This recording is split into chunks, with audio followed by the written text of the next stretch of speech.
Good evening, everybody, and welcome to episode number 17 in our monthly workshop series on the ForeFlight EFB. My name is Mike Jesh. I'm a flight instructor based in Southern California. And while I fly big jets for work, these little airplane stuff, that's where the real fun is. So let's get this thing started here tonight with a couple of the standard warnings here. The wings credit, if you're watching tonight live on Monday, September 9th, the wings credit will be done automatically, probably tomorrow, maybe by Wednesday. It might take a couple of days this week for reasons Brian might get into. And if you're watching the recording on Social Flight or on YouTube, there will be instructions associated with those formats to watch it. There will be a quiz at the end of a YouTube program that you can link to in the description of that program. So tonight, I already saw one note in the chat here. We got a student pilot getting ready to take a check ride in just a couple of days, and it's very fortuitous. Tonight, we're going to talk about cross-country planning and using the ForeFlight EFB logbook and endorsement features for your check ride. So without any further ado, come on in, Brian. Join the crowd. Thanks and welcome from Japan. I can't believe you talk and we instantly see and hear you, but how long did it take you to get there? It was all night. I left my house at 10 o'clock last night, and I got here about 6 o'clock this morning. At the end of that pink line, well, there's a similar pink line over there on the western edge of that, which is actually so far west that we go east. Yeah, you came. I'm actually coming to you from the future. It is now Tuesday morning at 9 a.m. So I can tell you Tuesday looks great. A little bit warm, a little bit humid out there, but it's all awesome. I love this place. It's one of my favorite layovers I do. Well, that's cool. One day when I grow up, they'll let me fly out there. I Come on also down. I'd like to welcome Bob Mader and James McKay and Alicia Sykes on board. They're all helping us in the background, and they're all here. Wave hello, you guys. They'll be answering questions. Bob is a fellow former chairman of the board of NAFI, and still current board member at NAFI. And Alicia Sykes is a fellow airline pilot that works at the same company Mike and I do, and she's also got a flight school and does a lot of flight instructing. So I think all of our hearts are in general aviation, even though we have that side job to help fund our habits. But I do enjoy this. This is going to be, I've been wanting to talk about getting ready for a check ride for a while. They're going to help out with this because all of us here are recommending students on a regular basis for check rides. Those guys more than I am, because I've been tied up with presentations lately, but I've been doing more flight reviews and IPCs, so I might even learn something tonight as well. But that's half the fun of this, of doing these things. So thank you guys. Appreciate you being here. We'll jump right into this. If you guys have anything to chime in, we're informal. The quality is exactly what you paid for, although some of you have been donating, and I truly appreciate that. That certainly helps us with this. But I am going to go ahead and start the presentation. We have Jim right down there too. We do. James, did I not say James? Oh, I'm sorry. No, you didn't. James, my apologies. He probably knows more about ForeFlight than the rest of us combined. Yeah, thank you, James, for being here and helping out with this. And we met James at Oshkosh and realized that he was one of the admins on the ForeFlight users group on Facebook, and helps to answer so many numerous questions. I think most of I'll have to look and see who answers most questions between you guys, and then we'll have some kind of prize between who answers the most. Yeah, Mike beats me to a lot of questions lately. He's got to have a lot of free time. Well, yeah, that's up to you guys. And if you want to chime in at all at any time during this, any of you guys just jump in, because you guys are instructors, and there are about as many ways of doing things as there are CFIs. So feel free to jump in. If you see good questions, shoot them to me. I want you guys who are attending and watching this to ask questions in the Q&A. And if we see kind of like more of one question than another, then they'll shoot it to me, and I'll certainly try to address it. And if I can't, then maybe one of them can. But the idea here is that we use this as a workshop, not a seminar. So it's interactive, even though we've got so many of you attending. So we will do as much of that as we can. And without further ado, let's go ahead and jump into it. Thank you, guys, and we'll see you on the tail end. Take it away, Brian. You have the aircraft. All right, my aircraft. So we will talk tonight about cross-country flight planning. I mean, that's pretty much what ForeFlight is about, is for planning flights and setting up your EFB for the check ride. We're going to go through some techniques on that. Obviously, I could probably spend an entire day on that. And like Mike said, I saw a few people on here who are taking a check ride soon, and I hope we can help with that. Be sure to chime in and put your questions in there. And if you have a check ride and you're asking a question, just say, hey, for my check ride coming up, I have this question, and maybe we'll try to give you guys some priority.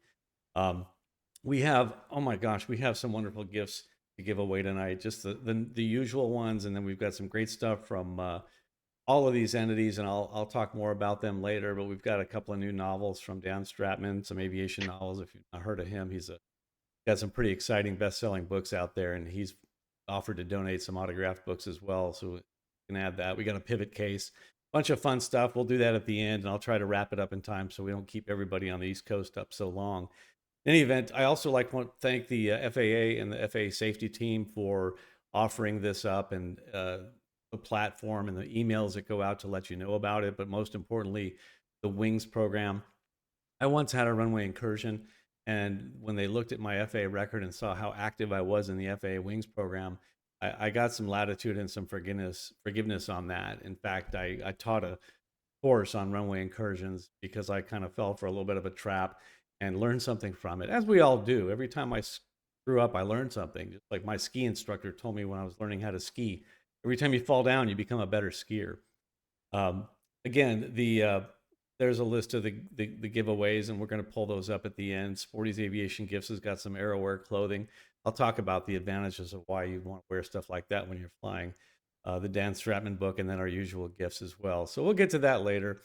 I'd be remiss if I didn't say our disclaimer, because every now and then I say something that's flat out wrong or screwed up or dangerous, and I just want to be sure that you know that when I do that, you need to be sure and use your own judgment that we are not affiliated with ForeFlight. We don't receive anything from ForeFlight.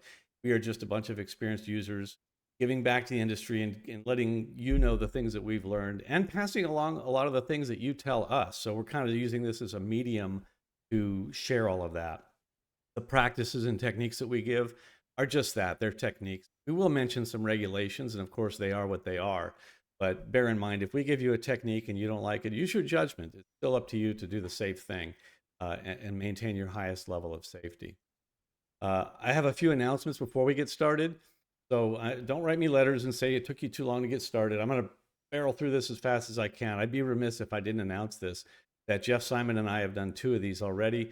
A podcast, a pilot and mechanic, basically bantering back and forth about, I ask him questions, he asks me questions about flying, I ask him questions about airplanes and the maintenance thereof. And it's really stemmed from the conversations that we've had that really I said, people need to be a fly on the wall in this conversation, because as an experienced pilot, I still never knew anything about some of the maintenance items and some of the gotchas, some of the things that you need to pay attention to, what will get you as a pilot. And he had some fantastic advice on that. And I give him advice on techniques in flying around the system and stuff like that. So that's going to be on basically the October 8th at 7 p.m. Central is our next one. It's going to be on the first Tuesday of each month. So actually, I think it's the second Tuesday. Don't quote me. I think the 8th would be the second Tuesday. But we'll announce it, and just go to cockpittocal.com to register for that. Also, a new and exciting thing, Avemco has ponied up for sponsoring the SCHIFF'S show. That's going to be a new program I'm starting in January, and it's going to be like an aviation variety show containing several segments. And I may have to pass the baton on the ForeFlight workshops up to Mike and Bob and James and Alicia and see what they can do with it so that I can focus on this starting in January. But we'll have these same segments every month. It'll include a pro tip from the FAR, the AIM, some educational content of some sort. We'll look at an accident and analyze that so we can learn from it. We'll do some trivia. We'll have some live gamification as well. It should be a lot of fun. Again, the SCHIFF'S show that'll be coming in January, sponsored by Avemco. They're ponying up for it and making this possible. So watch out for that. Watch the announcements for that. Another thing I'd be remiss if I didn't say anything about, been to the part of the year where there's just so many events. And if you're in the Texas area or anywhere nearby or have the ability to get here, the DFW area, this is a gala, it's a fundraiser, auction, black tie event that will benefit GIs who are basically, to use the GI bill, they have to get their private first, and then they can use the bill. Well, this fund will provide scholarships to former military personnel to bridge that gap so they can get their private and then take advantage of the GI Bill after that. Given to our country, this is a great event to give back to them. Lastly, I'd like to talk about the NAFI Summit coming up next month at Embry-Riddle in Florida. I'll be talking about teaching engine failure after takeoff, when it's okay, when it's not to, when it's impossible, when it's possible to make that turn. But there'll be a lot of great speakers and a great event for flight instructors. And even if you're not an instructor, you'll get a lot out of it. The presentation is going to be top notch. So check that out on nafisummit.org. In any event, tonight we are going to talk about setting up the iPad for the Checkride and then planning a cross country for the Checkride preparation and looking at some things involved with that. Before we get going, I'll just say that the iPad iOS 17.6.1 has been okayed. So you can go ahead and update your iOSs to that. Of course, I keep an eye on iPad Pilot News. That's where I get these graphics to see, whether or not to update my iPad. And if I subscribe to the notices from ForeFlight, they'll send out an all clear every time a new iOS comes out and tell you, okay, it's all right to go ahead and update to that iOS. So without further ado, we're going to go into what's new, and then we'll talk about setting up the iPad for a Checkride. What is new in ForeFlight? Oh gosh. Of course, we could do a whole seminar every month on what's new, but you can go to the back of the ForeFlight user's guide and look for the most recent change, and this is it for September of 2024. There's a number of things that they changed. The GPS availability indication, you'll see that, and that's really only for Business Pro or Business Performance or an EASA compliance license. Probably most of us don't have that, but if you do have a business plan like that, you might see that, and it's a little logo that shows up, and it kind of indicates by color how good your GPS signal is. That's what it is. It's not really significant to most of us GA users. The 11.1.1.1 GPS availability indication. That was the one I was just talking about. The own ship, there's a limited option. There are certain things that work and don't work if you're not showing your own ship. I think everybody does show their own ship, and own ship is the word for my airplane. So show your airplane. ForeFlight calls it an own ship. So you can go to the settings and search for the word own ship, and that's where you'll see the settings that you can say always, never, or now there's a new feature, selection called limited, and it'll make certain pages work better because certain features won't work if you're hiding your own ship. I don't want to get into much more detail than that right now, but just know that that's a new setting in there. Another new thing that came out is the revised pressure and cabin altitude instruments, and the instrument panel, which is what we call down at the bottom. When we turn that on, we can see all the different parameters that we've chosen to show down there. And you can select what is showing down here at the bottom of this instrument panel, the bottom of the screen. And now they've got a pressure altitude. You can choose that, and it's derived by outside barometric sensor if present. So you might have a piece of equipment that can do that. Or when pressure altitude data is being sent from SATCOM direct router to ForeFlight, the pressure altitude instrument will display pressure altitude. Don't know what A429 is. It's obviously some kind of reference. But it'll also say underneath that it's indicating that the value represents actual indicated altitude. What do you call that thing that reads the altitude? Your altimeter will say. There also will be a cabin pressure sensor. That's built into the iPad. So your iPad can always tell what the pressure is around itself. So you can set cabin pressure, and it will show you what the cabin pressure is if you're in a pressurized aircraft. If you're in a non-pressurized aircraft, then it's obviously going to show you your pressure altitude. The last one is the baro altitude, and that's been there, but it will show pressure altitude corrected for local barometric pressure. So you need to have some kind of input from a device that is getting the local altimeter setting from a location near you. When it gets that altimeter setting, it will change the display in ForeFlight to show you what your current barometric altitude. Another change is that they've revised flight plan drawer a little bit. They've added some features to it. The profile portion of that, you can look at headwind and tailwind profile, and you can also look at the ground speed profile.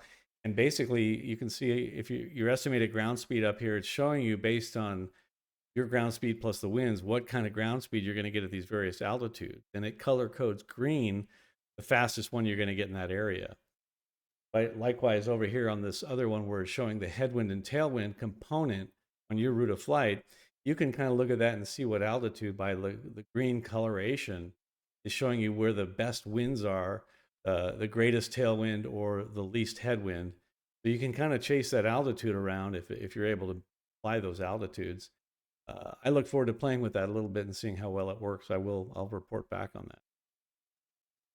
The flight plan drawer has changed a little bit. You'll see that little bar at the bottom. It's like a grab bar, so you can actually make it resize the bar vertically. Sometimes you have a very long flight plan and you can't see everything in the window. Now you can pull down on that and make it a little bigger. Even the profile view will get bigger. I'll demonstrate that shortly. Here is the profile view, and there's a couple new layers. There's a layer selector up here. It was down here before. Now it's up here on the top, and you can actually select the 2 new layers for the wind speed, the ground speed. That's what I would. You can change the settings here. That's where you change the profile, the border width, some other things that we'll look at. But I'll show you this right now. Actually, if we just go to the iPad for a second, I will show you. This is, again, where Mike is. But if we go to the, I'll try and look at the profile on this flight plan. Quite a bit of stuff there. In any event, I wanted to show these are the different settings that you can have, and there's the estimated ground speed. Here's the headwind, and you can kind of see the headwind tailwind component for that flight, where it's the best, where it's the worst, and get an idea. We'll look at that again once we plan our cross-country flight. For now, I'm going to go ahead and clear out the flight plan from where I am to where Mike is. We are only. I don't think we had a wind less than 30 knots the whole way. Is that that was right? the highest wind speed you showed. Well, I'm showing a 6,000 foot cruising altitude. You were probably a little higher than that. Just a little, yeah. Yeah, and I have this maxed out. But anyway, we'll come back to that. Was that a headwind or a tailwind?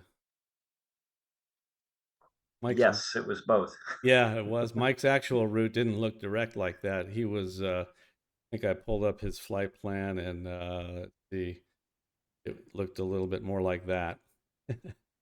Yeah. And on the drawer, so again, you can't see your whole flight plan. You can grab it right here and kind of pull it down and resize it.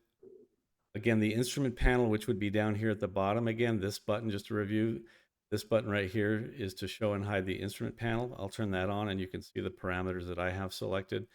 Once again, you can change these by just tapping on the one you want to change and select what you'd like to show right there. And if it's already shown on the bar, it'll say so right there. Also, bear in mind regarding that instrument panel that it's going to look a little bit different when you turn your iPad vertically. You'll have different options. It's not as wide, so you can get as many on there. Wanted to point that out. Let's go ahead and clear this flight plan. I'll clear it and confirm that, clear all. I'll close the flight plan drawer. We'll get back and we'll ready to do our cross-country plan here shortly, but I'm going to go back to the PowerPoint momentarily. The Aviation keyboard, we announced that last month. We showed that. It's really cool, but what's nice about it is you can get numbers up top. You don't have to switch back and forth between the numbers and the letters, and also you can bounce back to the normal keyboard by tapping on the system keyboard up here. Another really cool thing is, and I just did this the other day, I was trying to look for a latitude, longitude position, and I'm typing it in, and I'm like, if only there was a degree symbol. Well, there is. It's right here. When you're typing in lat long, you can actually put a degree right there, which is cool. Also notice that north, south, east, west are underlined, so you can find it easier typing lat longs. That keyboard is also, you can look at it in this form, bounce back and forth by putting. That's kind of cool. Handier for any. If you don't see that, you need to go into your settings and actually turn it on. So be sure you do that if you don't see that keyboard option. The logbook. So I wanted to start out by talking about a little bit about the logbook endorsements you need to have for your Checkride. And 6151 under pilot logbooks, training time and aeronautical experience. Each person must document and record following time in a manner acceptable. So you must log and record training an aeronautical experience used to meet the requirements for a certificate. So if you're using that time, qualify for a certificate, you have to have that logged. And also the aeronautical experience for meeting recent of flight experience. People are like, do I have to log everything I fly? No, you don't. What you have to log is anything you really want to count for a rating or certificate, and anything that you want to show that you're legal, current wise.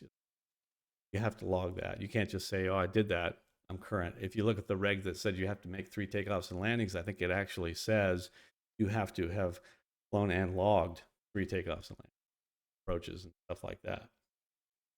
For the purposes of meeting paragraph A, each person must enter the following. That's the training time for aeronautical. We just said that's paragraph A that I'm showing. But well, anyway, that's enough on that. The endorsements, all of that stuff can be done in ForeFlight. We'll kind of do a little bit of that. We'll have Mike send me an endorsement just to show you what that looks like.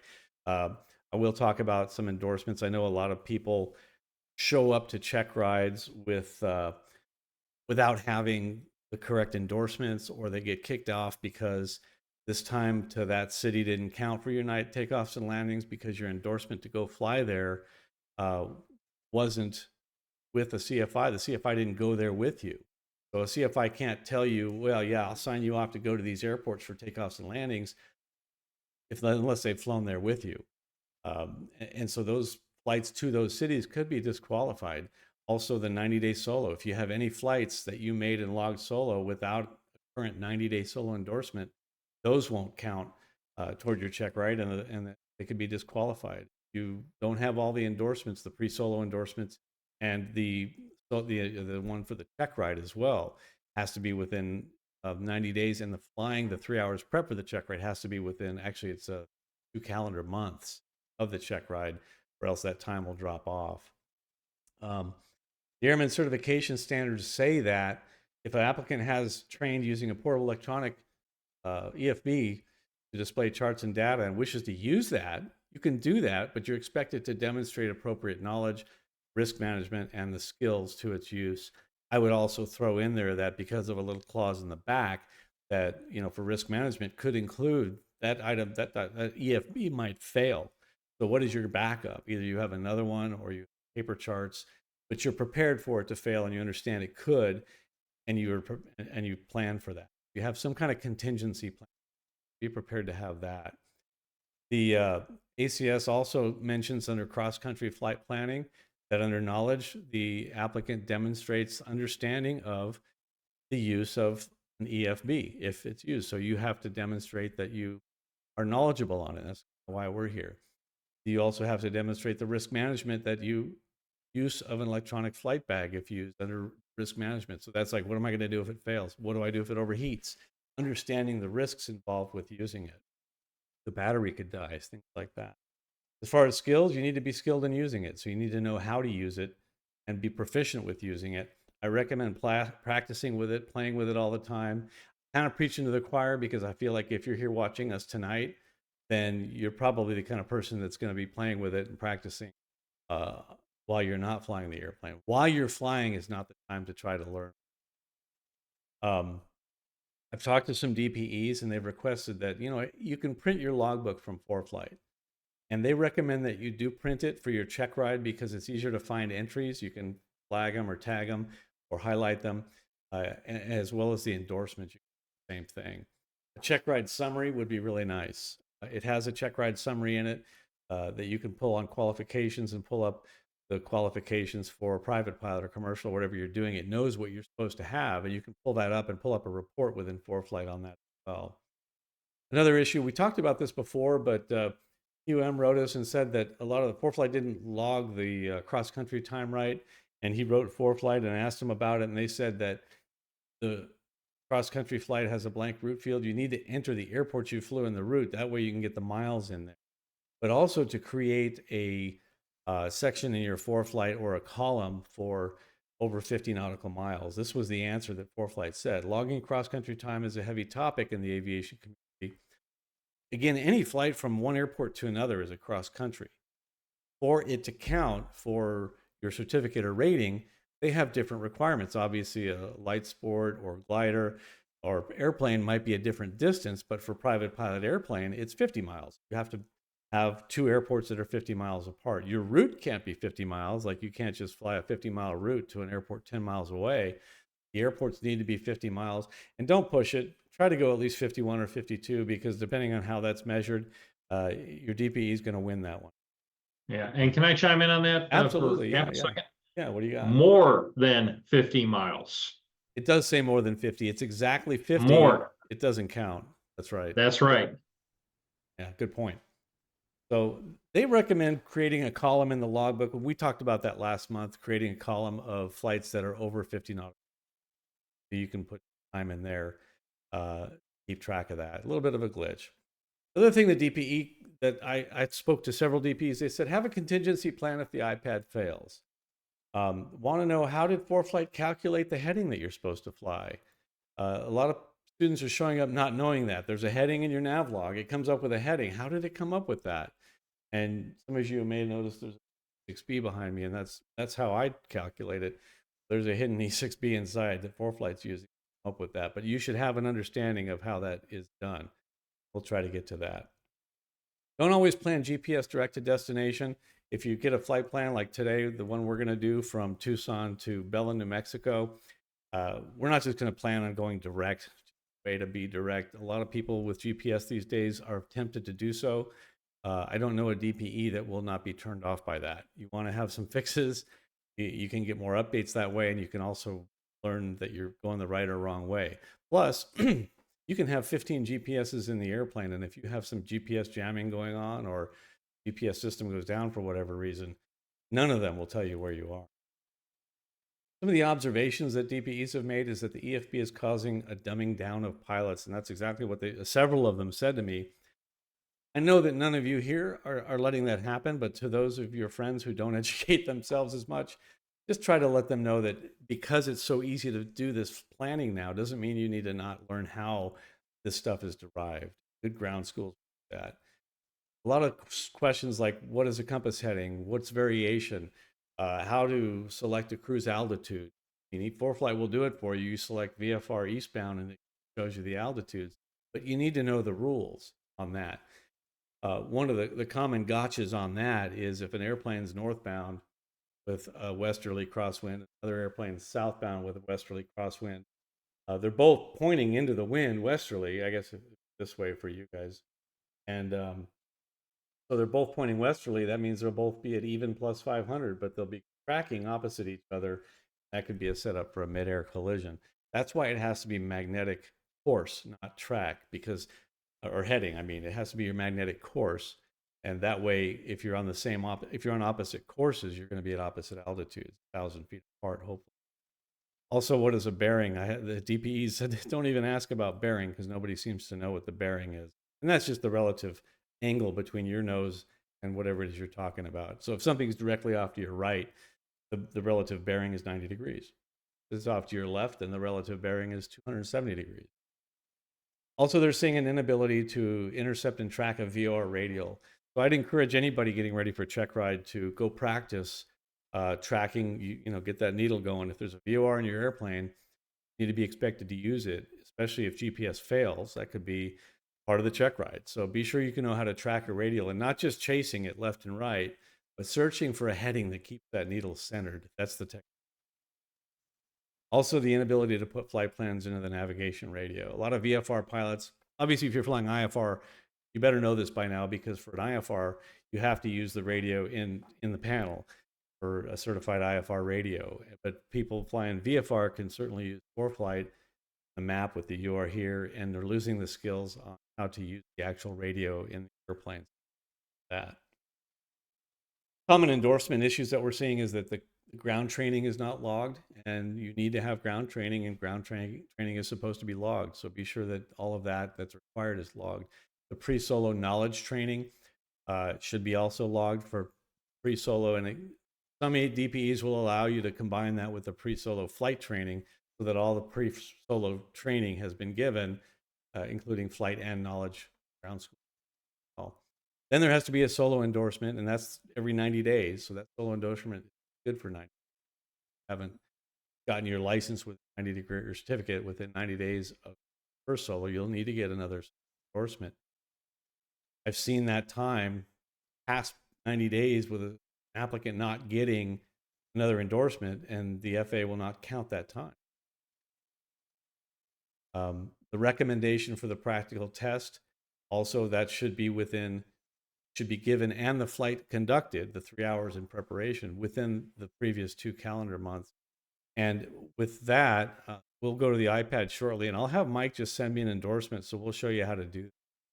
And as I mentioned earlier, they can get endorsed to fly to other airports for takeoffs and landings, but if the instructor hasn't gone there with them, regulation says they had to have, then that time may not count as well.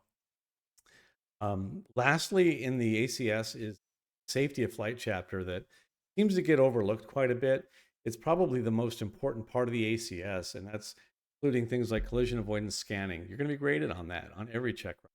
It's all spin awareness, understanding how what it means to get close to a stall or a spin, how to avoid that, and of course the recovery. Your use of checklists, it describes that you need to be using checklists.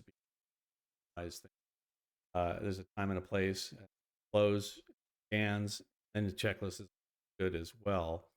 The use of distractions is mentioned in there also. So an examiner will say, wow, look at that racetrack down there. That's really kind of neat. Do you know what that is? And they will try to distract you. And that's part of the check ride, to use realistic use of distractions to see how well you handle that.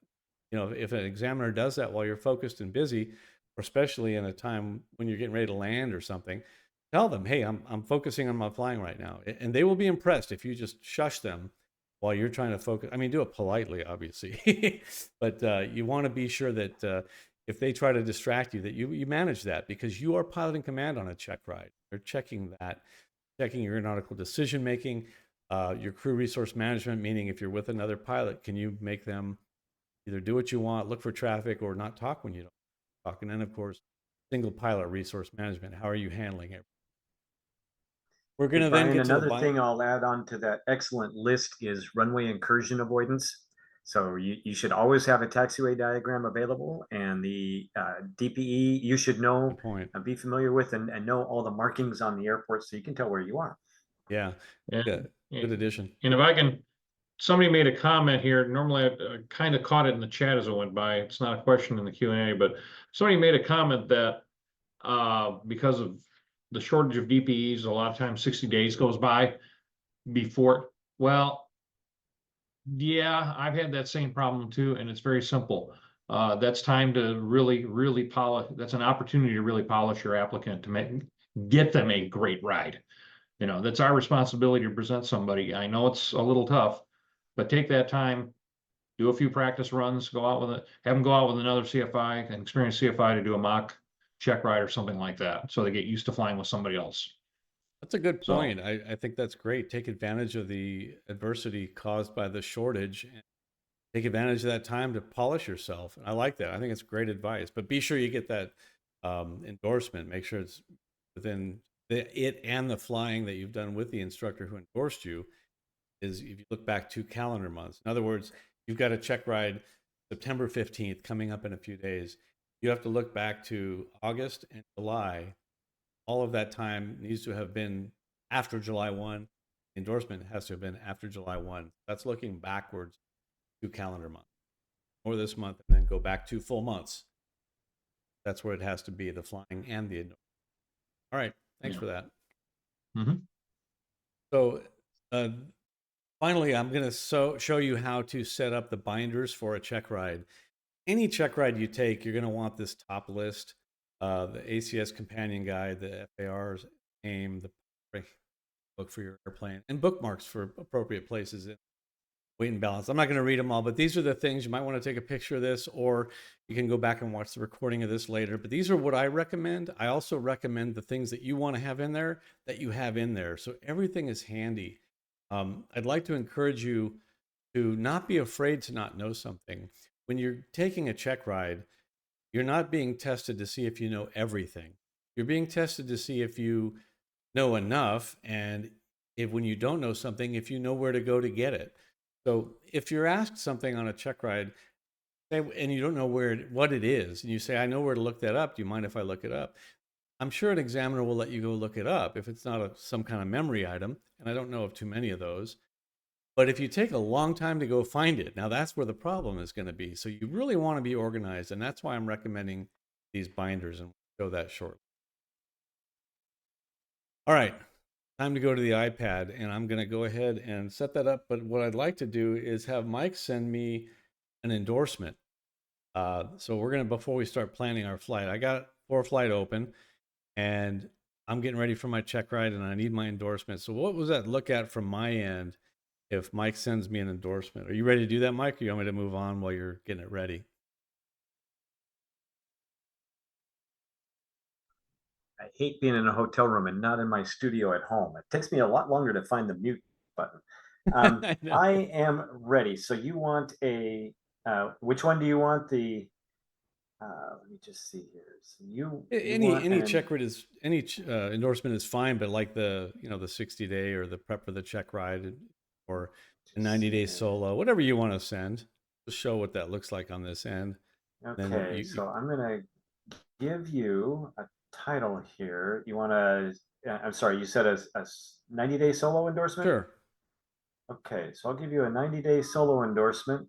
Yeah, I need to go do a little bit more soloing to build some time at a towered airport and some takeoffs and landings. All right. So I just need that. I will. Oops, I'm getting an error that I cannot connect to the server. So probably let me country thing. It's possible. Let me just see here. So I go to instructor tools. So he's going here, records, logbook. Then you go to the bottom and you go to instructor tool. This is what Mike should be doing. And then endorsement records, and we go to add one. I can send one to him. Here's my blank thing. So what student do I want to send it to? Well, I'd like to send it to Mike Jesh. So I'll select Mike. If he gets to send me one, then we'll see it pop up here.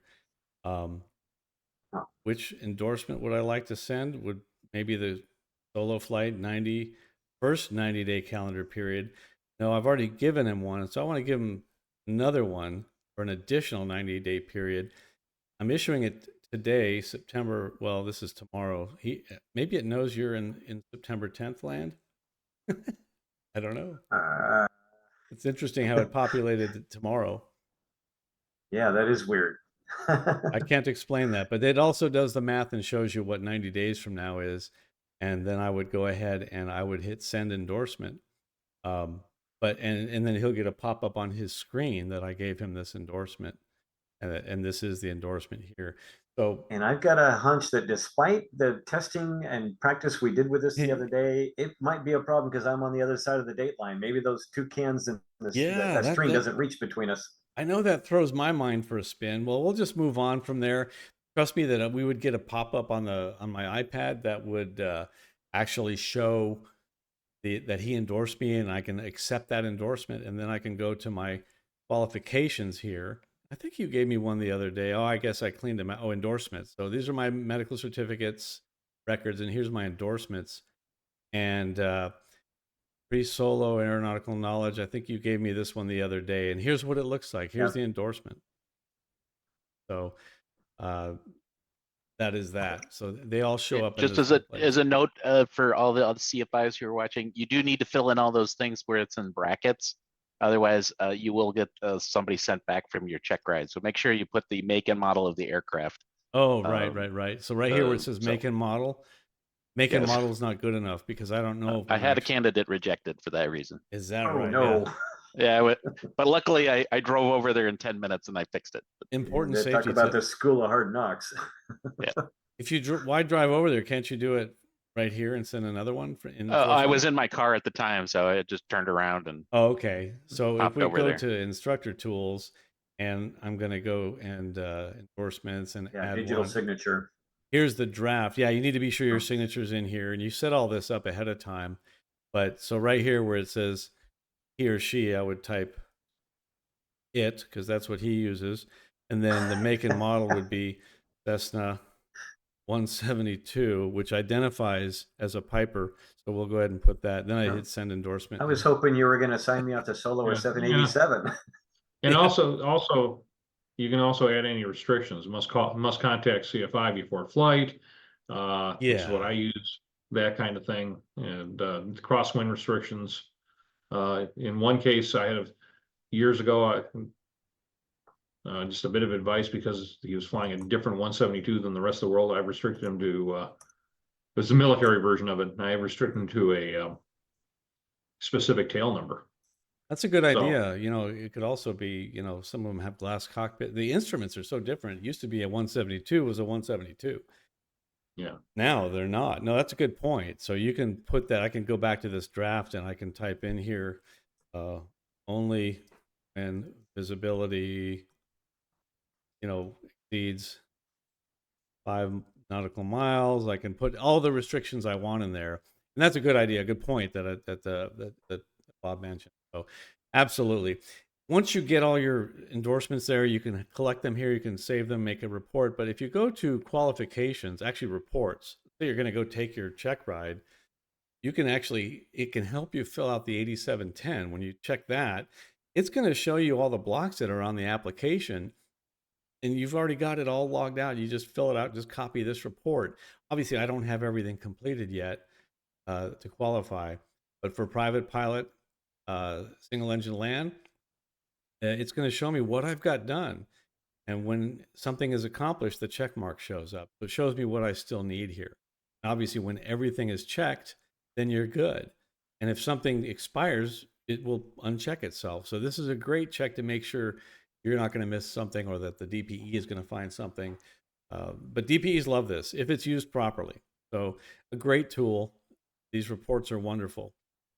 You can look at a And lot a of lot things. of people are struggling with, sometimes maybe you don't have exactly all the things logged in the proper way to meet the qualification. For instance, Yeah. across country, that you have to have 3 legs in the cross country, and if you don't put them all in the route just the right way, it won't see that trip was a 3-legged cross country, and so That, it won't check off that requirement as having been completed. That's a good point. But it's just like a paper logbook. If you don't log it properly, if you log each one separately, uh, you know, you have to interpret that it was all the same day. But same thing. Yeah, good point. Mike make sure that you log everything the right way so it looks like it's supposed to look and counts the way it's supposed to count for a check ride. Absolutely.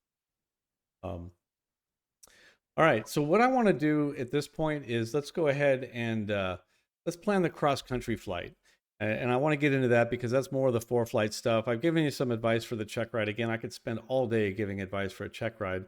But at this point, let's go ahead and plan a cross-country. I like to start on the map. I just like to get a big picture. So I just grab the search and I type in, and we're going to go from Tucson. I'm going to turn my camera off so you get a bigger picture there. From Tucson to Belen, New Mexico, which is Kilo, Bravo, Romeo, Golf. So I put those two in there, and I can see the airports show up.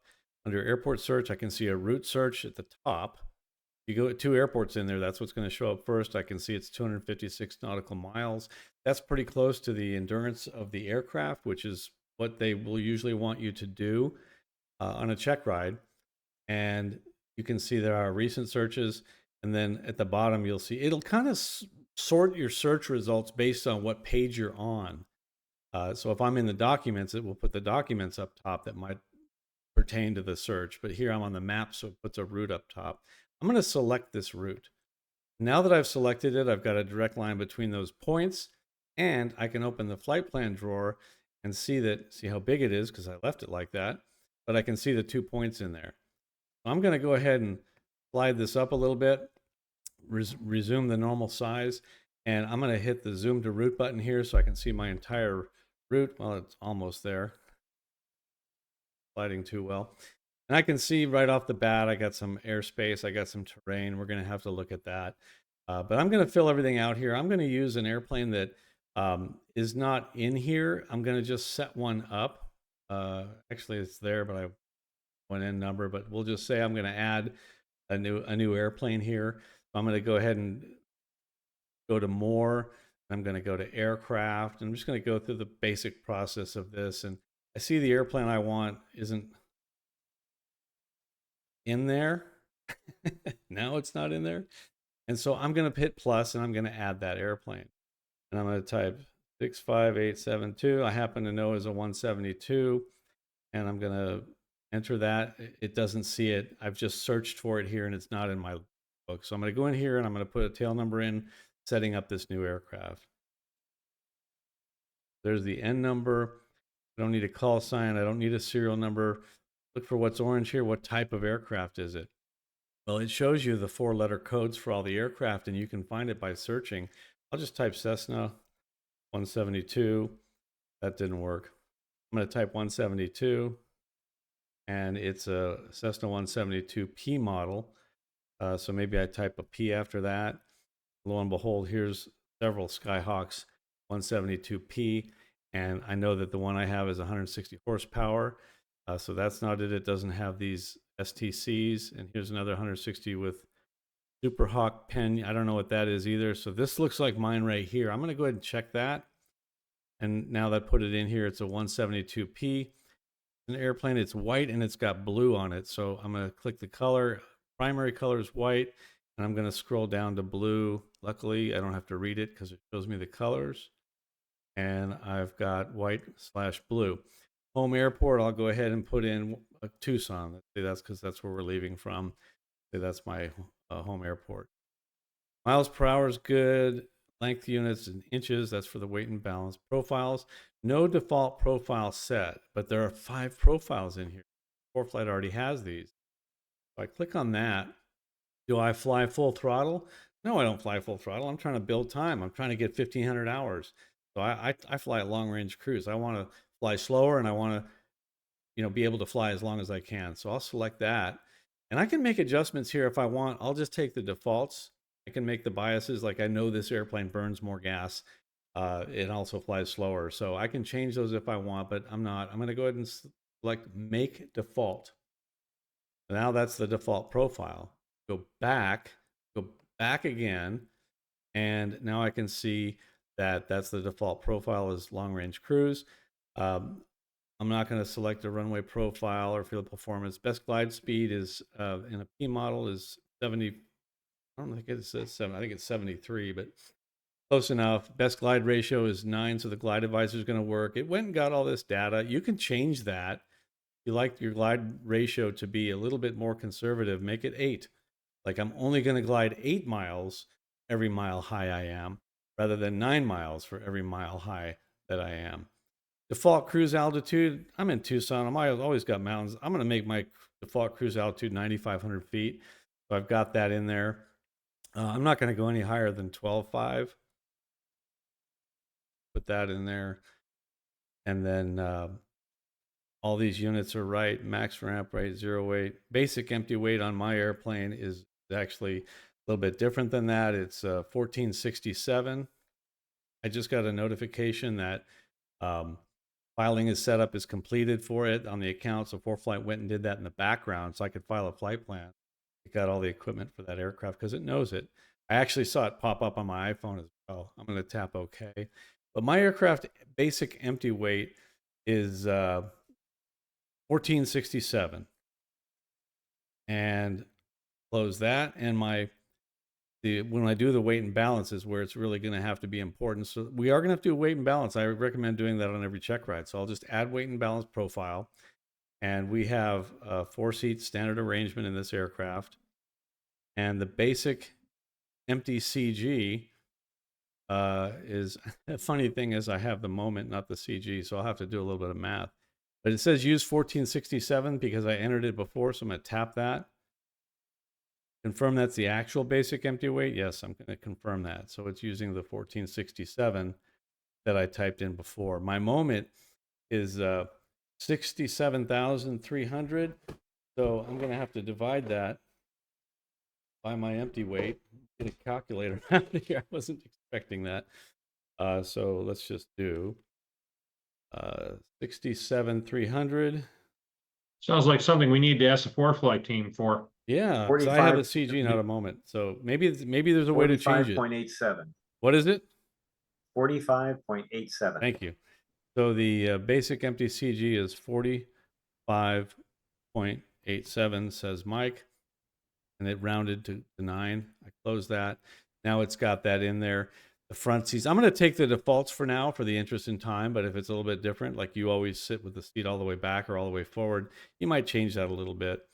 And the limits are in there. I'm just going to take the defaults here. So let's go ahead and save that. I've got that done. I've got a weight and balance profile, which we'll go back to. So here's the aircraft, back on the aircraft now. I've got 40 gallons usable fuel. That's correct. I burn in gallons. I start taxi takeoff. I'm just going to put 2. I'm conservative. So I'm going to put 2 gallons there. And / golf, I got a GPS. I'm just going to make sure that all my settings are correct. And there's another ForeFlight workshop you can watch to go through all of these. But in the interest of time, I'm going to go ahead and make this my default aircraft. So I've set up an aircraft. And I know I was going kind of quick, but that's not the goal of this. But I did want to just show you real quick. I'm going to go back to my map. Look at this, and I'm going to change the aircraft to this default aircraft that I just set up. I'm going to go ahead and select that.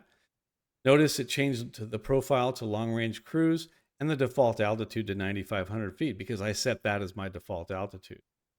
I'm going to leave tomorrow at 8 a.m.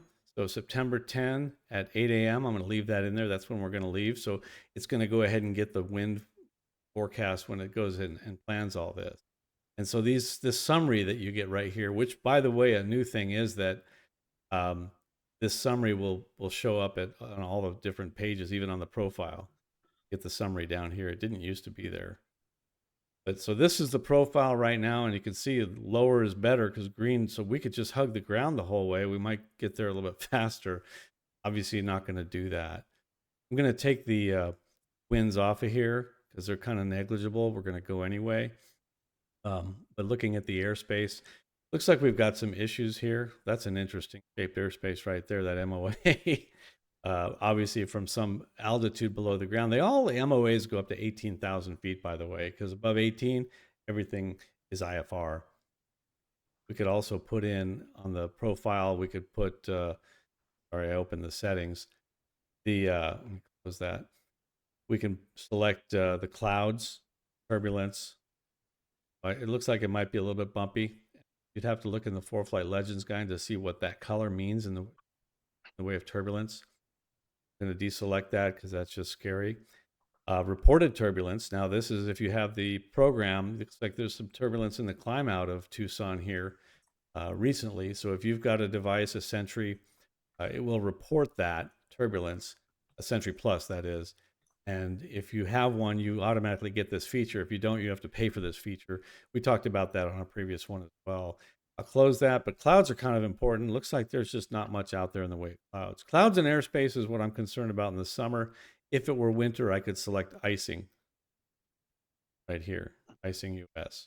I bet there's no icing going, but soon, a month or two.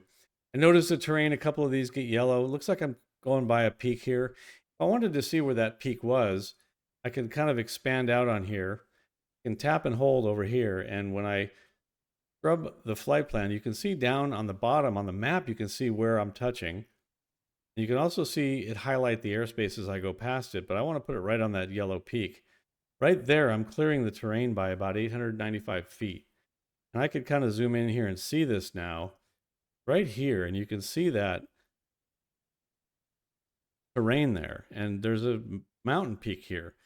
So I kind of don't like that. I also don't like that I'm flying through the Jackal low MOA, going through this. I don't know what the military pilots are doing out there, and it's kind of scary because they might not be looking. So I might want to change the route on this. East is odd. How did I choose 9,500? You can also click on go to edit and click on the altitude advisor. And what I mentioned before is, and this is what makes pilots kind of forget the rules, IFR or VFR, and we're going easterly. And so these are the choices of altitudes that we can fly. And you can notice that we're going to have a little bit more headwind up at 11.5, so not really worth going up there unless it's cooler and you want to cool off, maybe log a little bit more flight time. So whatever your motivations, know that the altitude advisor will give you all that. Be prepared to explain in your Checkride why you chose that altitude. Again, a pet peeve of examiners is this just filing direct like this. You don't get as many points. Also, if I were to pull up the weather right now, on, if I pull up airports and I look at the ones on my flight plan right here, it's only got 2 airports. I would like to know a little bit more about some en route. So I like to choose airports, but in this case, I happen to know that there's one of those GPS jamming uh, notices out. I'm going to go ahead. I just pulled it up and I'm going to see if I can put one of these flight advisories for GPS interference testing. Look at that. That's tomorrow, the 10th and 11th of September, near a proving ground in Arizona. GPS testing is scheduled. And let me see if I and may result in unreliable, unavailable GPS signal. Well, for those of us who are just totally reliant on GPS, that's a frightening thing to see. I've actually been flying along and all 15 GPSs in the airplane, my iPhone, my iPad, 3 in the panel, my Stratus, all these things, none of them worked. And we had to go to VOR. Funny thing about my airplane, I don't have a VOR in it. But if you go down and look at the graphic on this, we can see, well, wow, this is a big area. The higher you go, the bigger out the farther out it goes, the circle that's affected by. It's just kind of important to realize that. So be prepared. So for that, I'm just going to plan a contingency a little bit. I'm going to say, yes, this is one of the risks that we could have on this flight is that I could lose my GPS. So what I'm going to do is I'm going to plan this flight via VORs. As I look at it, I also see something interesting here. It's one of the last very few areas in the country where you get class Echo airspace or Gulf, I should say, up to 14.5 in this blue shaded area right here. There aren't very many of those left. It used to be all over the place. Not a big deal, but knowing that when I cross through this right here, my cloud clearance and visibility requirements actually change from 3,000, 3 miles visibility, 1,000 above, 500 below, 2,000 horizontal. They change to 1 mile clear clouds because I'm in Gulf airspace. Clear as a bell outside. I don't care what kind of airspace I'm in. It just doesn't matter. It's all about how far I need to be from the clouds. That's why we have different restrictions for different airspace, because the separation in class Echo airspace, they call it controlled airspace, but it's IFR that's controlled. So the IFR aircraft are all separated in Echo airspace. So to you as a VFR pilot, why do I care about the cloud clearance? It's important because you have to imagine an airplane can pop out of the cloud at any time if you're in Echo airspace. Therefore, you need to be 1,000 feet above it, 500 feet below it, 2,000 feet horizontal from it. And if you can tell what 2,000 feet horizontal from a cloud is, I'd like you to tell me how you do that. Because the important thing is, hey, if an airplane is going to pop out of that cloud, do I have the distance and time to avoid it? That's the important part. So let's say we're going to go via VORs. I see one right over here. I'm just going to grab my route and grab it over here to this VOR. I'll tap on nav right here so it filters out the nav aids, and that's San Simon. We'll grab that one. Notice it's changed the 2 legs into 2 different colors. Purple is the active leg, the one I'm flying now, and blue are the subsequent. So I'm also going to look at this, and I'm going to put another VOR I see up here. So before we get to our destination, I'll just grab this, put it over this VOR here. That's the Socorro VOR. I'll select that, and it will add it to the route. Again, subsequent legs are all blue. That keeps me clear of the MOA, but it puts me right over these peaks right here. What I would probably do, and I would discuss, oh, look at this. What do we have right here? That's awfully close. Looks like I'm coming within less than a mile from the corner. Something right here. What is it?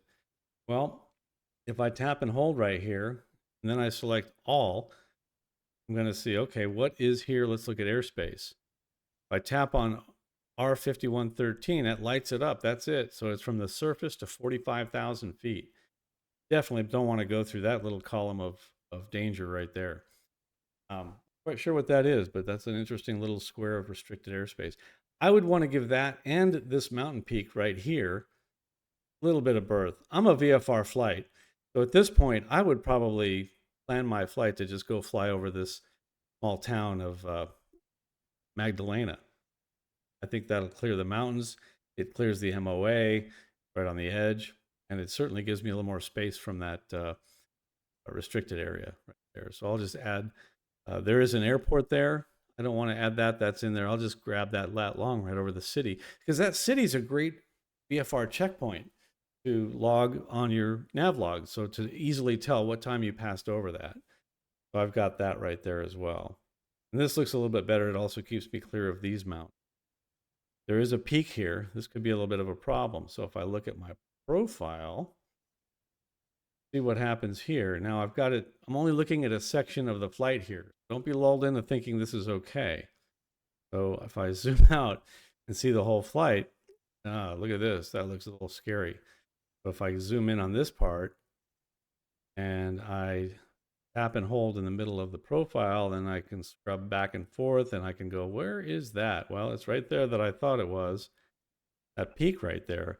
And it looks like I clear it by, missed it, by not a lot, by negative something. So that will be higher than me. Well, at that point, again, I'm VFR, I'm okay just flying around it.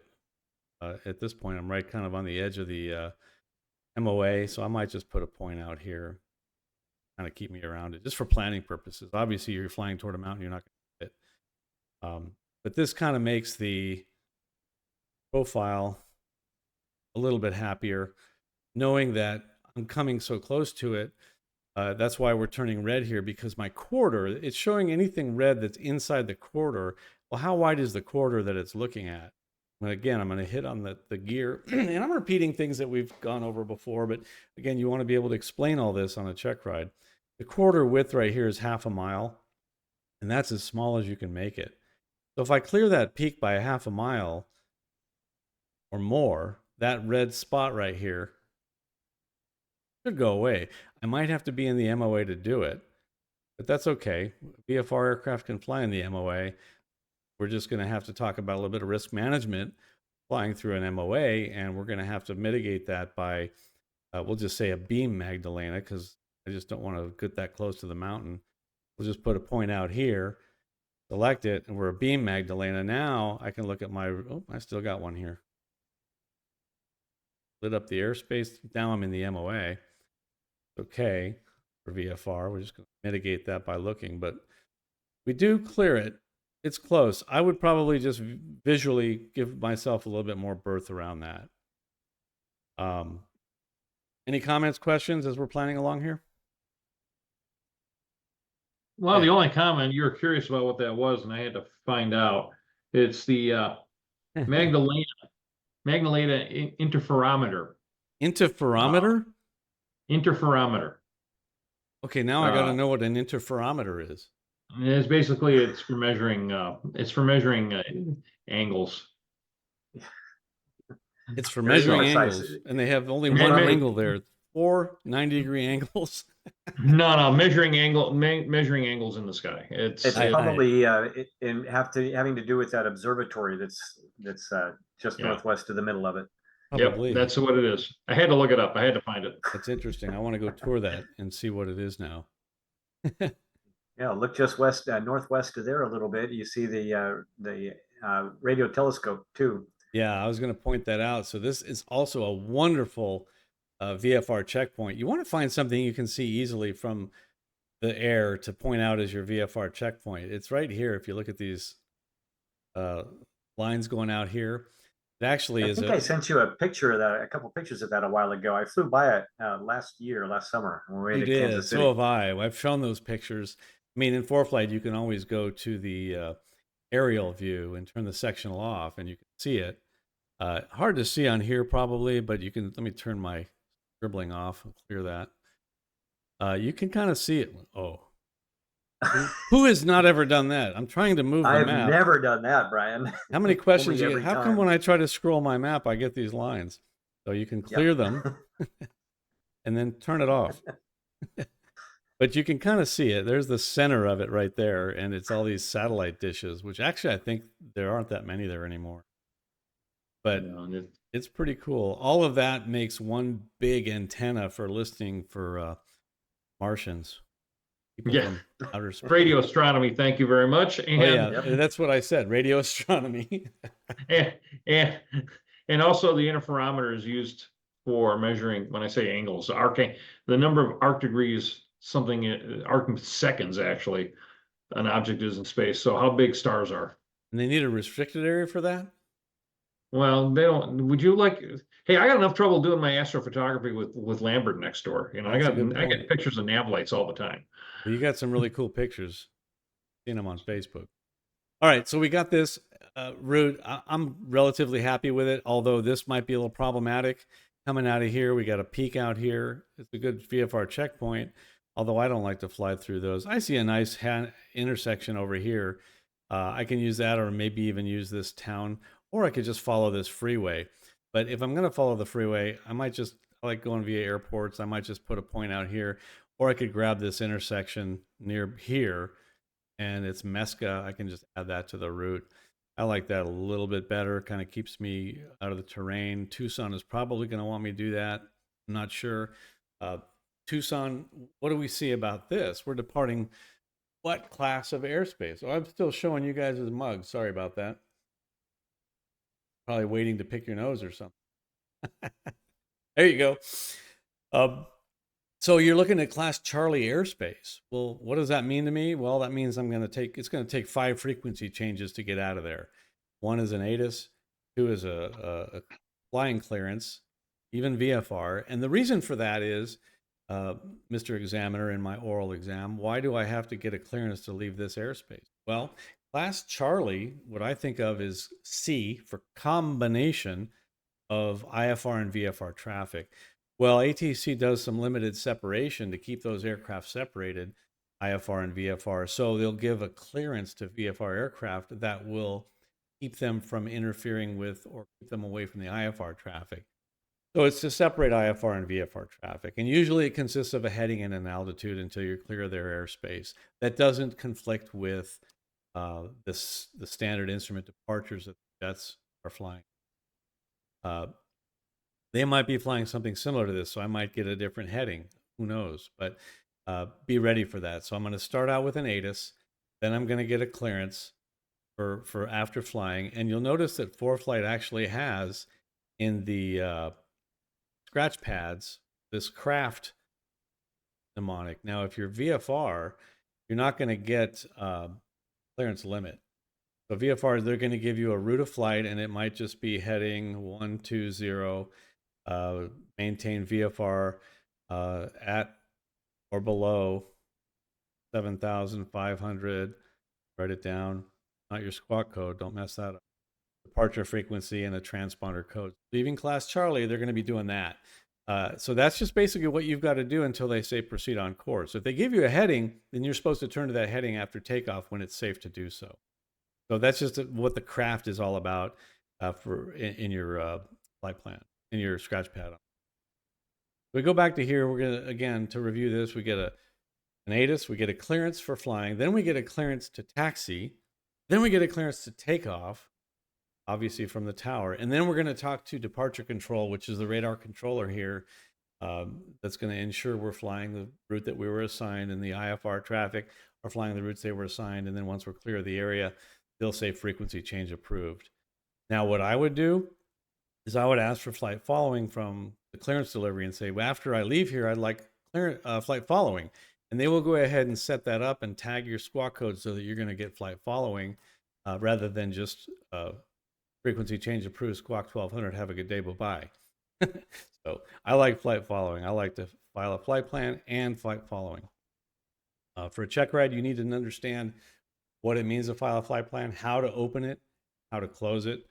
So opening your flight plan, obviously at a towered airport, you can say, ask the tower to open your VFR flight plan at takeoff, or here in ForeFlight, if you still have a signal, you can open your flight plan right there in ForeFlight by tapping activate just before takeoff.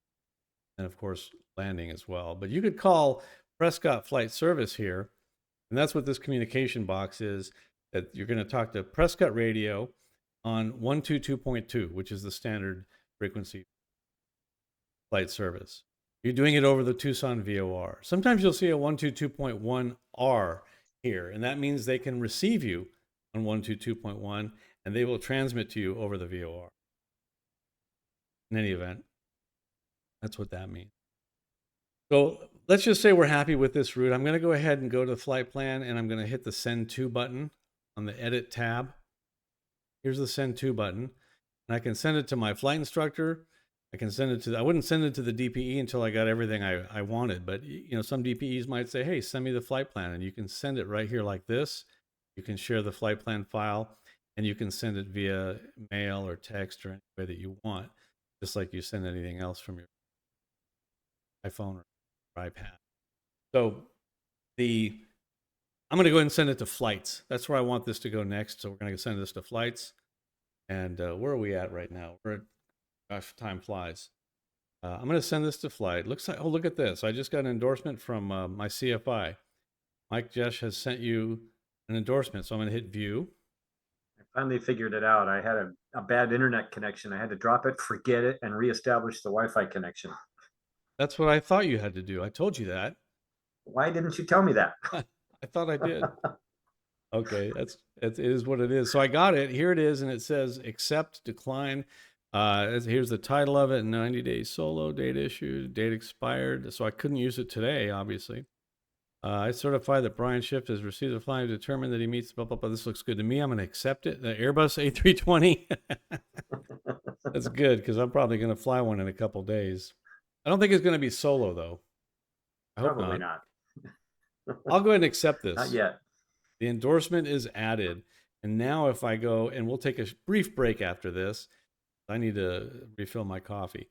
And somebody probably wants to stretch their legs. If I go over here to qualifications and endorsements, I can see the solo flight. That's the first one. Where is it here? What am I missing? I think that's the one. Oh, it's the first one. I thought we were doing a renew one. Okay, so there it is. There it is, A320. That's it. That's the endorsement right there. You can show an examiner your endorsements right here. Well, now I don't need that. That's obviously a silly endorsement, and we've done a federal record of something that doesn't count. So I'm going to go ahead and get rid of it. So I can go over here and just take this and swipe it left and tap on delete. All right, next thing we're going to do, we're going to take a short break, and then I'm going to go ahead. I've sent this to flights. I think I did, didn't I? Do it again anyway. Send to flights. When we come back from our break, we're gonna, now we did. We'll take a look at this. So for now, let's just take a 5-minute break, stretch our legs, grab a drink. We'll be right back.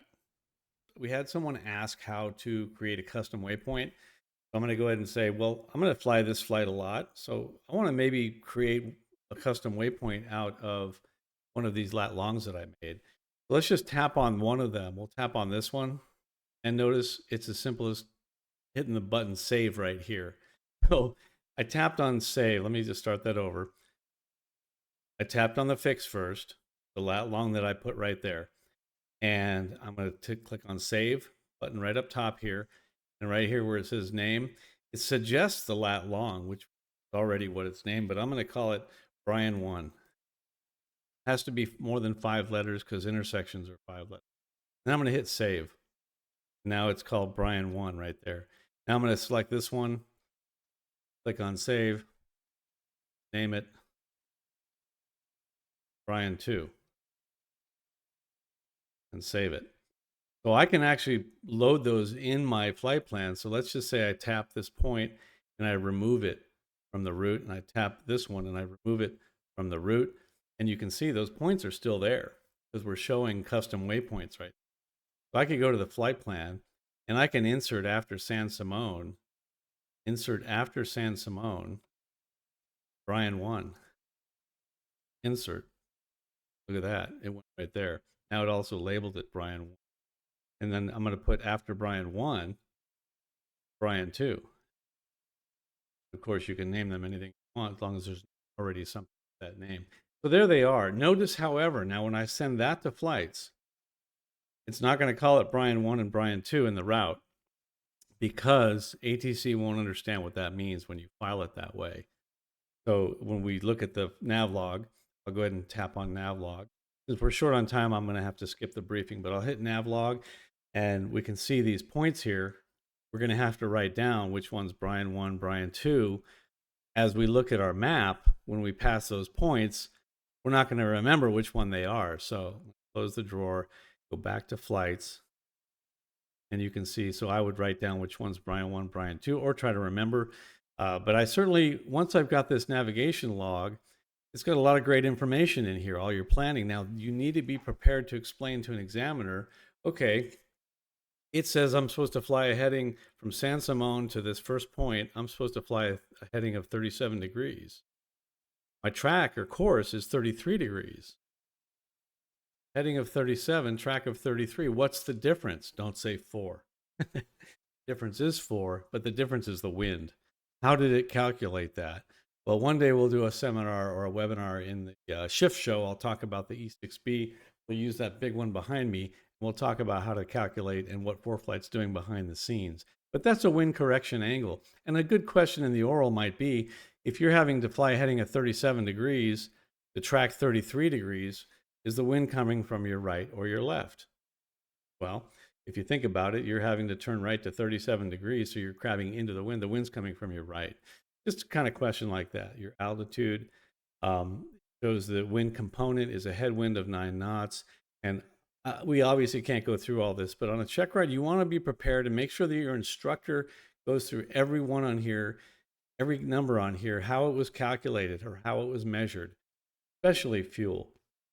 I often start out when I teach cross countries, I ask my students, if you were going to fly from point A to point B, and you could only get 2 pieces of information from me, what would they be?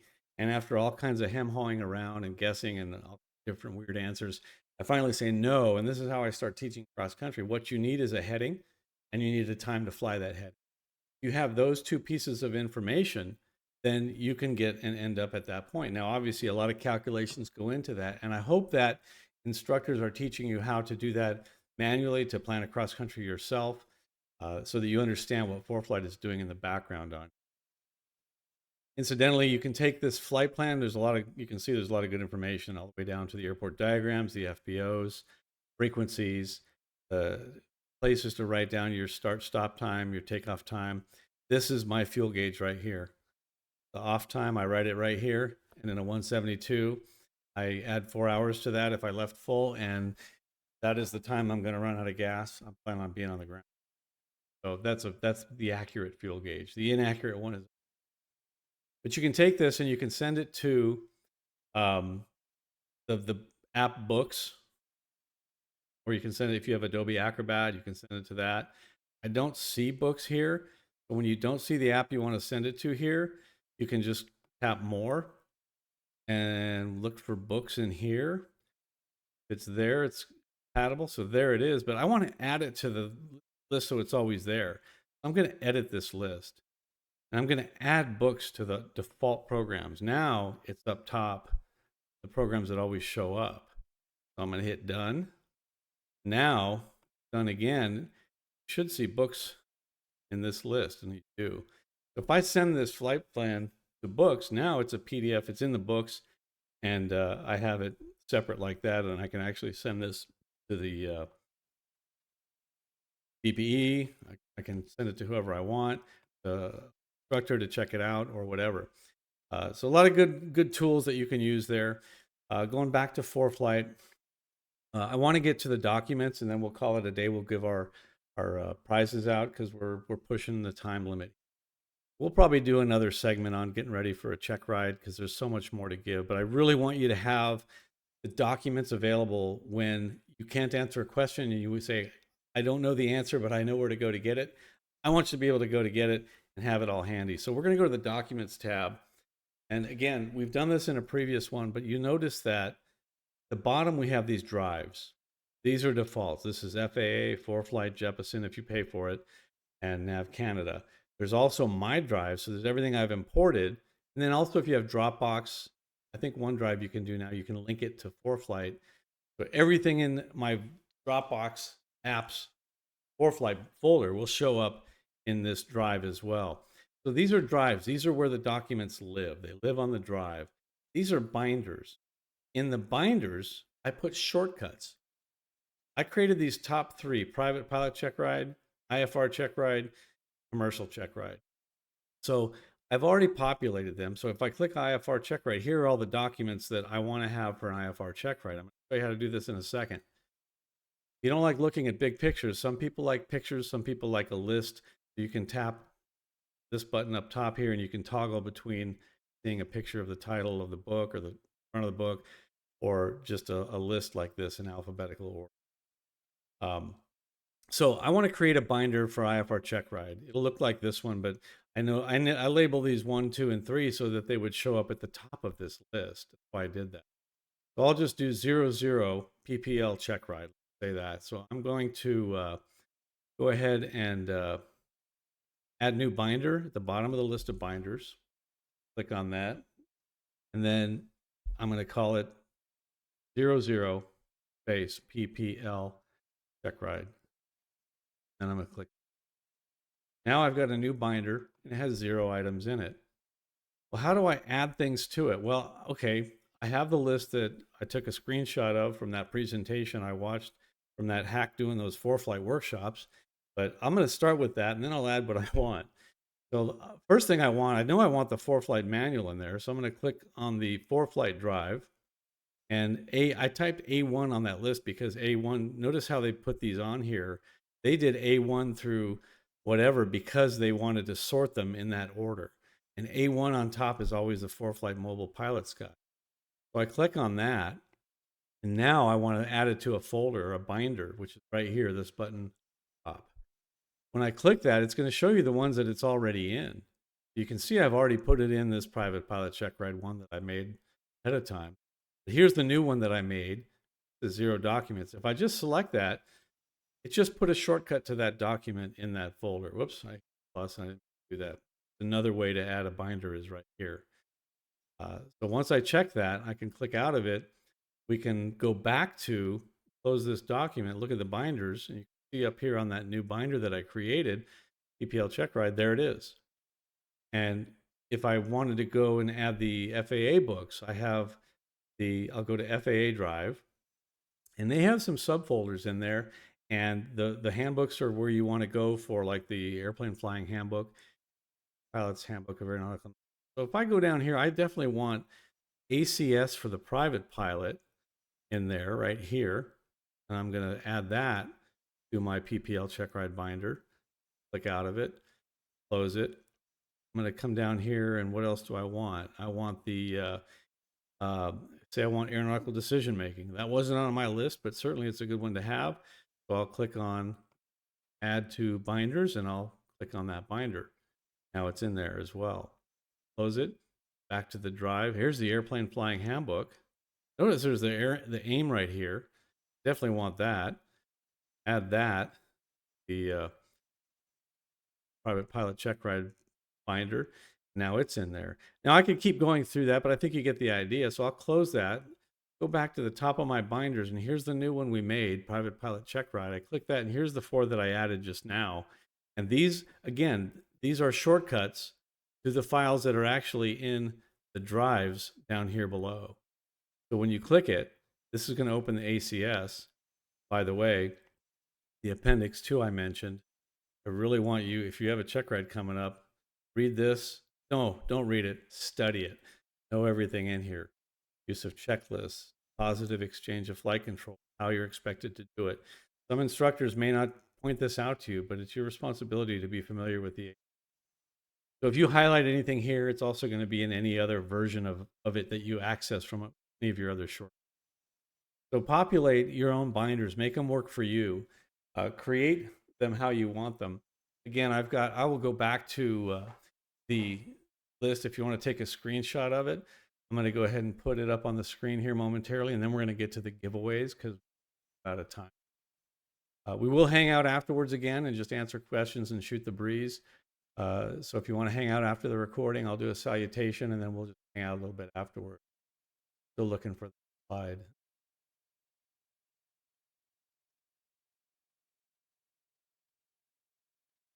Here it is. That on the screen. That's the list that I recommend. I would start with these. Every Checkride you have, the top ones and specific. So you can take a screen like. And at this point, we're going to go ahead and we'll go to the giveaway. Recording of this will always be available on we have some outstanding giveaways. We have get to the beginning here. We get these in order. And Mike, were you able to get some names? You pulled some names from the live people attending right now? Yes, I did. Awesome. Well, the first one we're going to do is the SPORTY'S Aviation gifts, and this is called their AeroWear collection, aviation themed apparel. But what that's all fine and dandy. But what I really like about it is, much like our airline uniform, they're made to not burn or melt or singe to your skin. So if for some reason you got into an accident, God forbid, and you got in an aircraft fire, this burning clothing is the first thing to go up and make your skin burn, cause very serious problems.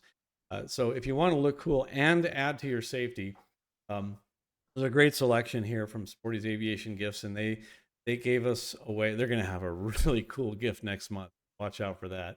Last month it was a suitcase, and now it's this couple of pieces of AeroWear clothing. But next month, just take my word for it. I'm not going to give it away right now. It's going to be a pretty cool gift. So we've got two names. Who got? I'm sorry, one name for the aviation. No, were they giving away two? What do I have on the list? I'm sorry. You got one on the list, so I only picked one name. Okay, I'm sorry. So one of these, who won the SPORTY'S Aviation AeroWear apparel? Daniel Allen won that. All right, Daniel Allen, congratulations. We'll reach out to you and put you in touch with them, and they'll ship it directly to you. Next thing we're going to give away is 2 lifetime subscriptions to Gold Seals Ground School. I think these are fantastic. If you've watched this before, you've seen, or even in the preview, the slide deck we had running before, some examples of the wonderful graphics that they use. Pictures worth 1,000 words. Well, their videos are worth 1,000,000 words. And as far as prepping for written test, and it's beyond that. It's not just prepping you for the written test. They do a really good job of giving you a foundational knowledge that will also work for your oral exam. In any event, we're going to give away your choice, either a private pilot ground school lifetime subscription, which is $300 value, and another person will get to choose, and either one of you can choose private pilot or instrument. And even if you're already instrument rated, it's good to have this because it's a great review. The private's a good review for your flight review as well. A good thing to always have at your. So, Mike, who is the first winner of Gold Seals Ground School lifetime subscription? The first winner is Deanne Simonson. Deanne, congratulations. We'll reach out to you and tell you how to go ahead and collect on that. And the second winner for the Gold Seal? The second winner is Tim Visor. Tim, congratulations. Once again, we'll reach out and let you know how to claim that prize. You guys will dig it. I should also point out, if you're a flight instructor, then you already will qualify for a free subscription anyway. But if you're a student and you've already got this, or you're not going to get this rating, whatever, you can give it to somebody else as well. That's true. We will allow that to happen. And as a flight instructor, you've already got access to this. In fact, you can track your students' progress with it if you have your students sign up for this. I often see, I'm getting ready for my written. What's the best course out there? What's the most up-to-date course? Well, I'm here to tell you, these are one of my favorites. Probably my favorite. There's also another one that we're going to give away that is also good in its own right. But for now, our next prize is a 1-year membership to NAFI that entitles you to a lot of the benefits, including the discount on ForeFlight, which is like 33%. For those of you who don't win it, you can still join for $49 using our code S49 at checkout, and it'll only be $49 for the year, and you'll save 33% off your ForeFlight bill. But like if you got the $360 subscription, that means you're going to save $120 off of that, $49. So you do the math on that, that makes sense. So in addition to that, we've got a fantastic new website coming out that's also going to be an app. We've got the summit that I mentioned earlier in October. It's a big get together for flight instructors and any other pilots that want to educate and continuing education in Florida. But the educational content we offer is fantastic. Again, this program is not affiliated with NAFI. Bob and I happen to be on the board. That's just coincidental. This is our program, but NAFI has generously offered to give away 1-year membership. Who won that? And if you're already a member, you can add the 1 year to your current membership. Or you can give it to somebody else. Or you can gift it. That's right. Absolutely. You're always welcome. Yeah. Yeah. And you don't have to be a CFI to be a member of NAFI. Very important point. That is a good point. We do get a lot of people. We have a lot of great content. A A lot of great content. A lot of people ask, I'm not a CFI, so it is National Association of Flight Instructors. But hey, what a better way to keep your instructors honest and know more than they do. As I tell everybody, you want to know what we're talking about behind your back? This is a way to find out. This is it. Exactly. So that and said, our winner tonight is Jennifer Ropka, and I believe she goes by Ginger. Jennifer Ginger, congratulations. We'll reach out to you and let you know how to collect on that. Finally, the other ground school I really like, and it's different in its own right because Jason Miller, a good friend of mine, he provides some, first of all, he's a fantastic instructor, but the videos are like in-cockpit videos of what it looks like to do this or to do that. And Jason's just got a down-to-earth way of teaching that reminds me of someone I know. In any event, the winner of the Finer Points Ground School 1 year access to the Ground School app is Renee Mendoza. Renee, congratulations. Reach out to you. Also, we got a wonderful logbook. If you're not going to use the digital logbook, or you are going to use it and want to back it up with paper, I don't know if you've ever noticed, but a lot of times there's a column missing and you have to chicken scratch in your own column, or the endorsements are in a weird place. Well, Andrew Dow has put together this logbook and Ultimate Pilot Logbook. I really like it. It's got this 5 different categories for cross country. So total cross country over 50 nautical miles, like we were talking about, that meets the requirements for private pilot instrument. It's got cross country dual, cross country solo, and cross country PIC, all separated. So it makes it really easy. The night section includes total time, night dual received. The instrument includes simulated actual, the number of holds, the number of approaches. All the IFR currency requirements are in there. It's pretty cool. It's got a simulator log, great ground instruction plays, making it easier for your flight instructors to sign your ground off. And also it's got the endorsements are in a logical, easy to follow order with plenty of them in. So that said, I can't talk about it well enough. It's the one I'm using right now behind me, but it really is. Who is the winner of our Ultimate Pilot Logbook this week? That's going to go to Michael Kogan tonight. Congratulations, Michael. We'll reach out to you and hook you up with the Ultimate Pilot Logbook guys, and we'll send you that book on your. He said yay. He said yay. Awesome. Right. But with texting, you don't get the inflection. It could have been a yay. Yay. No, there are 2 exclamation points. Oh, No sarcasm. excellent. 2 exclamation points. That makes all the difference. Awesome. 2 Awesome. stars. So my favorite author and funder of my college degrees in raising, Barry Schiff, his latest book, An Illustrated Guide to Flying. Most of you here probably already into flying, but if you know someone interested, this is an awesome book to just throw them over the edge and pique that interest. It's got some great graphics and pictures and photographs. Like it says, An Illustrated Guide to Flying. It tells you what is flying all about. So we get an autographed copy of this new book to who? That's going to go to Larry Erdman. Larry, congratulations. Put you in touch with the old man, Dad, and he will figure out, he'll get your address and send you an autographed copy. Lastly, Man, this is our big, not copy of lastly, that. we actually have 2 more. Pivot case. This is fantastic. They were generous enough to, I should have got mine out to show you this. This is what I use.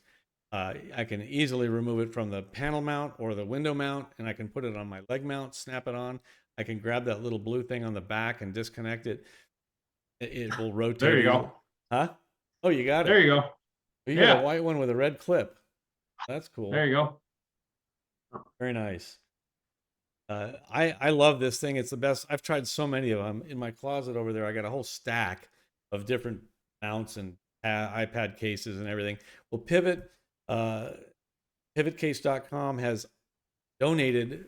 It'll be customized for your iPad size, a case, and of course that mount to go on the suction cup mount, or you can get the leg mount if you prefer that. Put you in touch with them. So if you didn't win it, you can also use FFWS for ForeFlight workshops and get a discount when you check out if you want to buy one of these.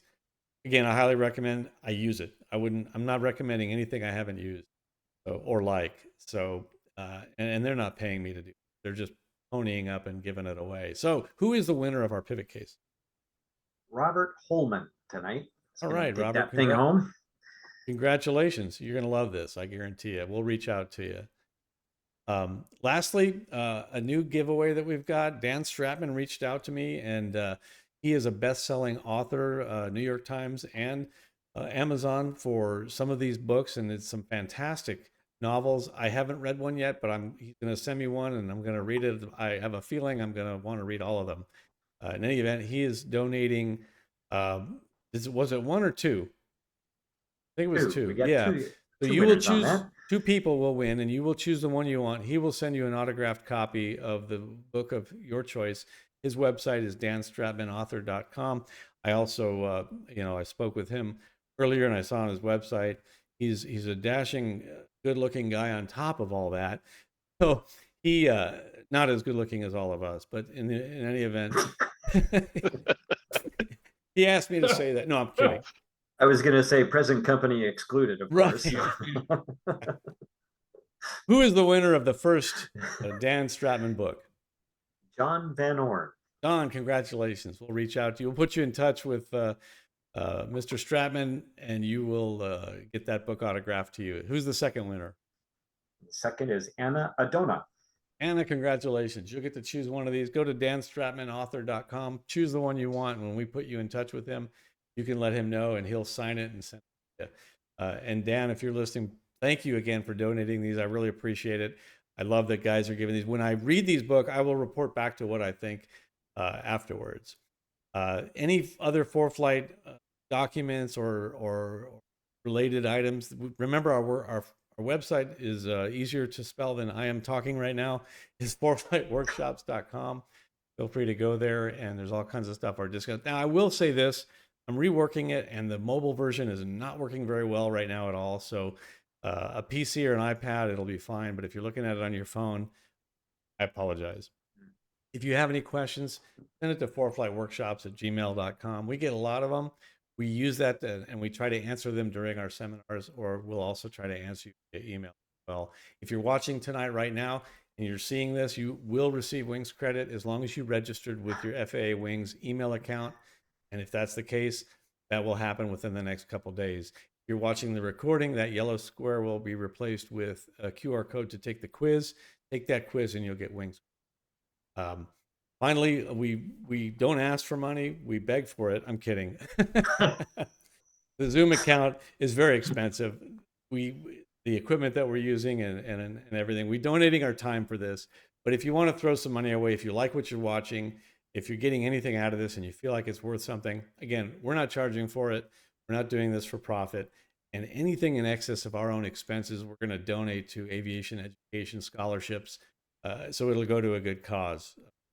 In any event, I appreciate that. I thank you all for coming. We will see you next month on October 7th, 7 p.m. Central Time. Thanks for joining us tonight.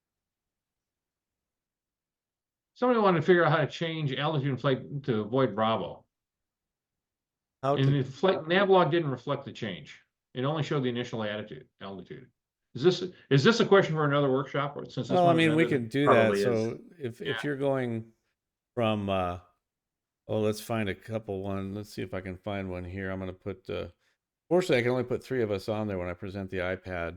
But you can kill them. You can take me away. let's see if we just want to go. Here's a Bravo, and let's just say we want to go from this airport to. Well, that's good right there. Let's just say that I want to put a point here. I want to go underneath this Bravo. Well, I'm going to try and take this stuff out of here because I think we're going the wrong way. Another way, by the way, I want to delete everything except the MO8, but you can only delete from the back end. So here's a little trick. Just swap it. Swap directions with this button and go back, and there's MO8 only. I wish I thought of that. That's brilliant. And then I can stow that, and now where is it? Here it is. So we're gonna just add another airport. We'll say we're trying to get to here. Just look for all the FedEx tail numbers. That's too easy. Let's try this one here. Here's an airport. Airports M19. So we're doing this, and we're gonna do this at. Let's say we're gonna do this at what's westbound is 6,500 feet. And you can see if we go to profile, we're going to hit the Bravo, right? We're going to just pinch this and we're going to go right through the Bravo right there with this shelf here. But let's say here we want to pass this point right here. Close this. This point right here, before we get to this sector here, is 4,000 feet. So the first altitude needs to be, when you depart here, needs to be below 4,000 feet. So we go, if we just put across this point right here, we're going to make a point right here. And you can click on it and say more, click on more, and then altitude speed. And if we wanted to cross that at 3,500 feet, it's not going to work. And we look at the profile and it's not working. It's not there. Get out of there. It says here 3,500 feet, but the profile is not working. You can see it there. The first altitude has to be the 3,500 feet. And so what we're going to do is we're going to drag our cruise altitude down to 3,500 feet. Now you can see the profile coming up here is underneath it. But really, you need the lowest one first. That's the bottom line. The lowest altitude first. So really, we got to put below the Bravo all the way. Let's just say 2,000 feet here. And it's actually, if you get tired of dragging that, just go to edit and we'll type it here. So we'll just select 2,000 feet right here. So now we'll go back to profile. There's the 2,000 feet. Now I've got this crossing at 35. I don't really want to do that. So I can just got to click on that point, more, altitude speed, and I'm just going to delete this. Now that's gone. You can see now that we're below the Bravo, but after we pass it, I can make this point right here, and we're going to climb. So I'm just going to add this to the flight plan. Here's a point. I'm going to click it and click it again. Tap on more, set altitude, speed, time, and I'm going to start climbing at that point to 6,500 feet. Enter, and now you can see the flight plan profile looks the way it should. The important part of that is, and I screwed this up a few workshops ago, is that the first altitude is not your cruise altitude. What you set as your first altitude here or in the edit box right here needs to be the first level off altitude, the lowest one. That's the trick to it. Yeah, or you can just set an intermediate climb altitude just to cheat it and then go from there. In other words, if you put a higher altitude here, it fails. It just doesn't work. My point is you can set pattern altitude there and then continue from there and then set another point that's higher. That's true. Yeah.